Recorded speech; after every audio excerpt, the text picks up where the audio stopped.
Hola, no hace falta o no es necesario ser profeta para saber que estamos a las puertas de un nuevo orden mundial, donde regirá un solo gobierno, una sola moneda, una sola religión y un solo líder, el anticristo. Pero hay algo que a la presente lo detiene, dice la Biblia. Algo que debe ser quitado del medio para que este líder mundial se pueda manifestar. Segunda de Tesalonicenses capítulo 2, versículos del 7 al 9. Bien, ¿se han preguntado qué puede ser ese algo con tanto poder como para impedir la manifestación del anticristo? Yo soy Rubén Rivera, esto es Verdades Eternas para la Gloria de Dios. ¿Cuántos pueden o sus sistemas religiosos le permiten decir amén?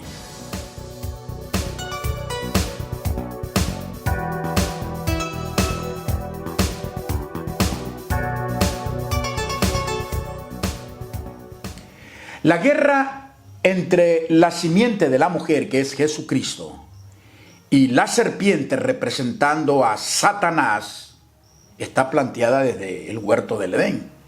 Génesis 3:15. Y una de las estrategias del diablo para herir el calcañar de la simiente de la mujer es desvirtuar la veracidad de la Biblia. Es común escuchar entre los escépticos que la Biblia fue escrita por hombres, y claro que fue escrita por hombres, ni modo, pero hombres inspirados por el Espíritu Santo. En Apocalipsis capítulo 20, versículo 2, Juan identifica a Satanás con la serpiente antigua. Sí, la misma que engañó a Eva en el Edén. Lo que indica que el misterio de la iniquidad está presente desde el jardín del Edén. Esto lo confirma el libro de Ezequiel, capítulo 28, versículos del 13 al 19. Que nos dice que Satanás estaba en el Edén.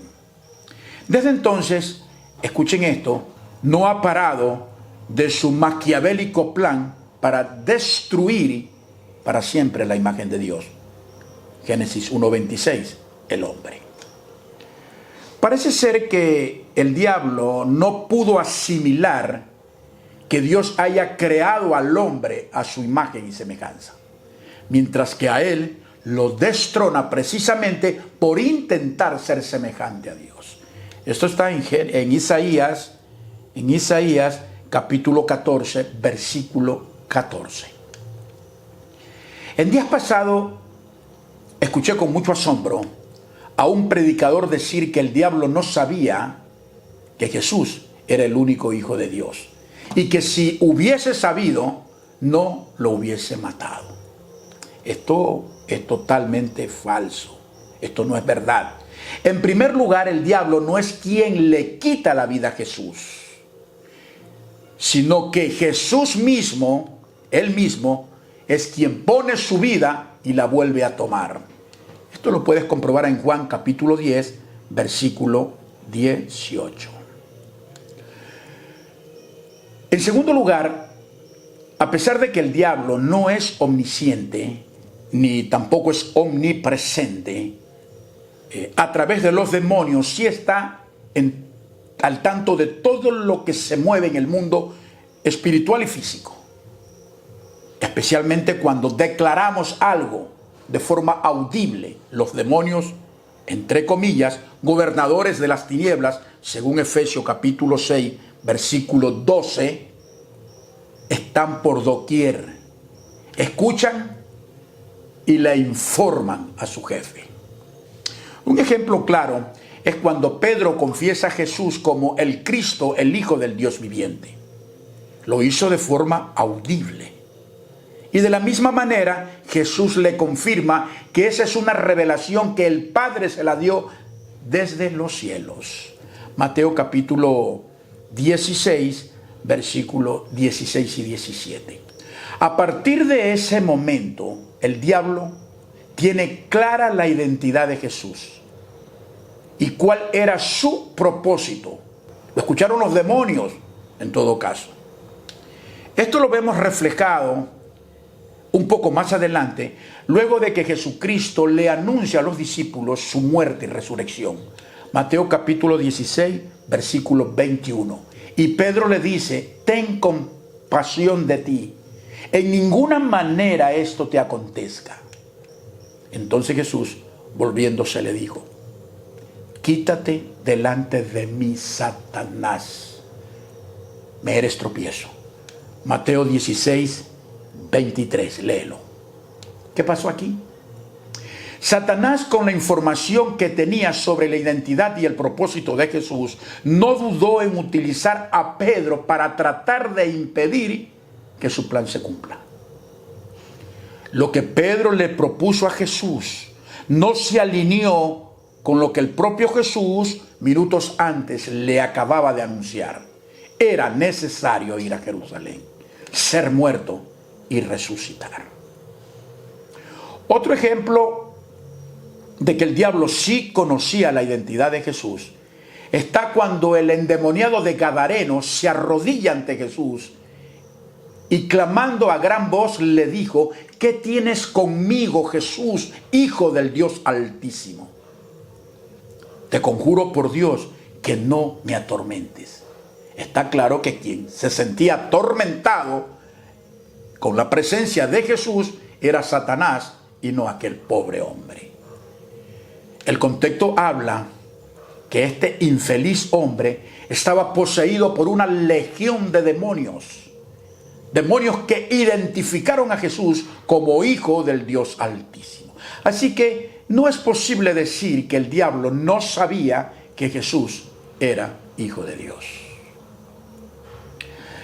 Pablo le escribe a los tesalonicenses y le dice: nadie os engañe en ninguna manera, porque no vendrá, refiriéndose a la venida de Jesús, sin que antes venga la apostasía y se manifieste el hombre de pecado, el hijo de perdición. Segunda de Tesalonicenses capítulo 2, versículo 3. Con esto Pablo le está diciendo a los creyentes que previo a la segunda venida de Cristo debe surgir una apostasía sin igual y la manifestación del hombre de pecado. ¿Hay contradicción en esto con relación a la segunda venida de Cristo? No, de ninguna manera. De ninguna manera. No la hay. Porque una cosa es el arrebatamiento de la iglesia y otra la segunda venida de Cristo. Ojo con esto. Ambos son eventos similares, pero separados. En el rapto o arrebatamiento, los creyentes se encontrarán con Cristo en el aire. Primera de Tesalonicenses capítulo 4, versículo 17. En la segunda venida, los creyentes regresan con el Señor a la tierra. Apocalipsis 19. Para poner fin a la tribulación y para vencer al anticristo y su malvado imperio mundial. Además, el rapto es un evento que puede suceder en cualquier momento, como ladrón en la noche. Primera de Tesalonicenses capítulo 5, versículo 2. Mientras que la segunda venida tendrá lugar claramente al final de una tribulación de 7 años. Lea todo el capítulo de Apocalipsis 19. El apóstol escribe: pero el Espíritu dice claramente que en los postreros tiempos algunos apostatarán de la fe, escuchando a espíritus engañadores y a doctrinas de demonios.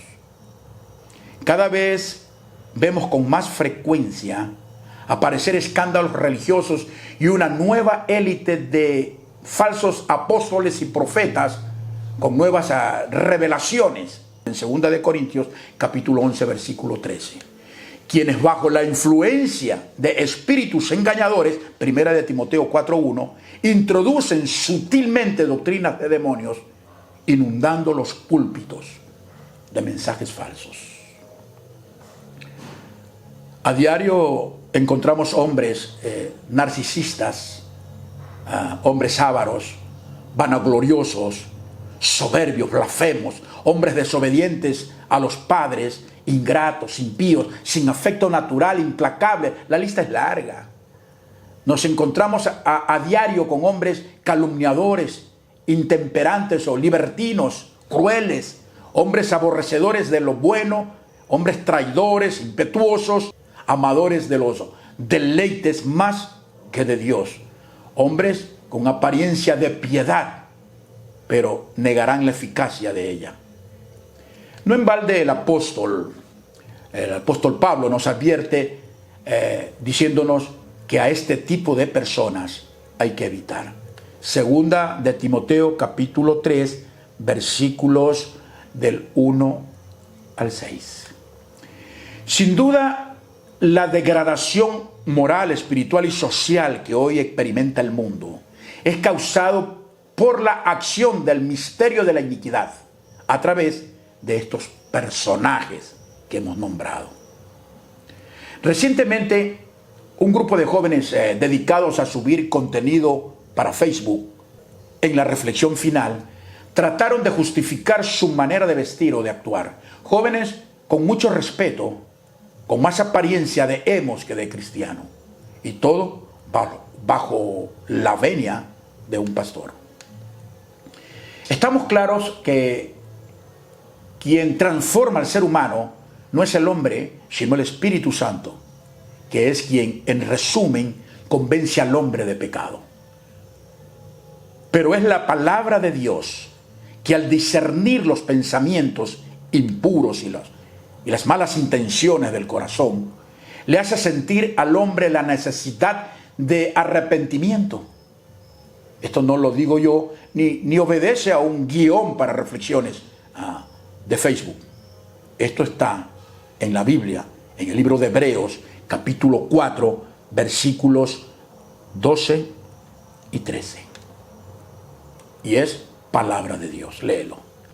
El marcar tendencia con nuestra forma de vestir para que todos nos miren al pasar debería ser cosa del pasado. Si eres realmente un cristiano o cristiana que está comprometida o comprometido con Dios.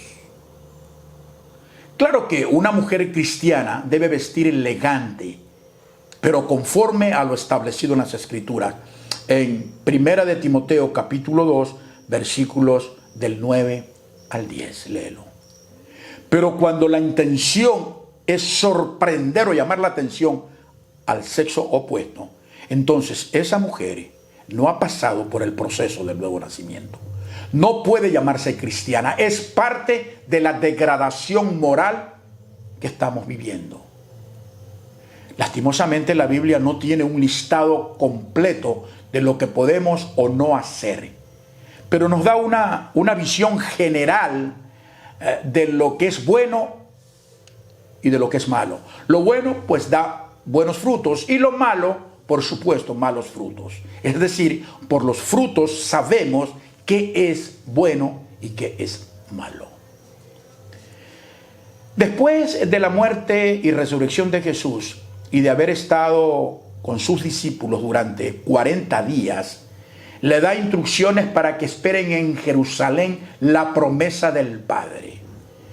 Y en Hechos 1:8 leemos que Jesús les dice: pero cuando venga el Espíritu Santo sobre ustedes, recibirán poder y serán mis testigos tanto en Jerusalén como en toda Judea y Samaria y hasta los confines de la tierra. Recibirán poder. Y aquí empieza la iglesia. Una iglesia con suficiente poder, una iglesia con dinamita, donde las puertas del infierno no prevalecerán contra ella. Mateo capítulo 18, versículo 18. Una iglesia que mientras permanezca en la tierra impide la manifestación del anticristo. Primera de Tesalonicenses capítulo 4, versículos 16 y 17, el texto que más me gusta, dice así: porque el Señor mismo, con voz de mando, con voz de arcángel y con trompeta de Dios, descenderá del cielo, y los muertos en Cristo resucitarán primero.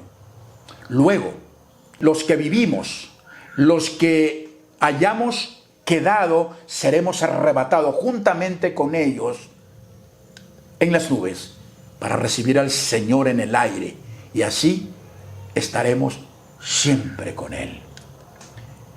En este momento, lo que impedía la manifestación del anticristo en la tierra es quitado del medio. Mientras eso suceda, tendremos que bregar con la apostasía. Tendremos que bregar con hombres que fabrican fábulas, cuentos, para quienes, teniendo comezón de oír asuntos conforme a sus propias concupiscencias, rechazan la verdad revelada para darle paso a nuevas revelaciones. Esto lo dice Pablo, 2 de Timoteo capítulo 4, versículos del 3 al 4. Con las cuales, es decir, con esas fábulas, con esa cantidad de mentiras, comercializarán el evangelio. Wow. El asunto es complejo.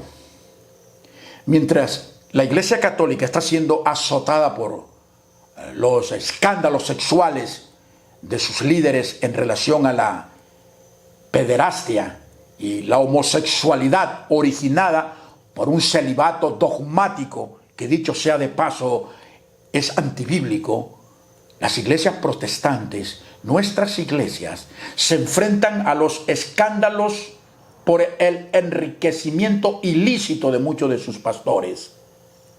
Yo les llamo mercaderes de la fe, propagando una doctrina de codicia y ambición.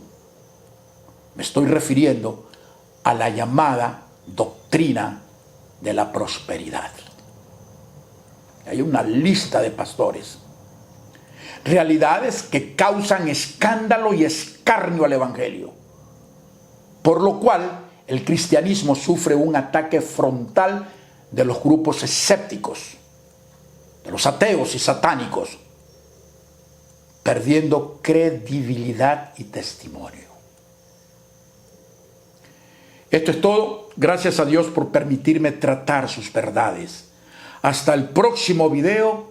Que Dios los bendiga.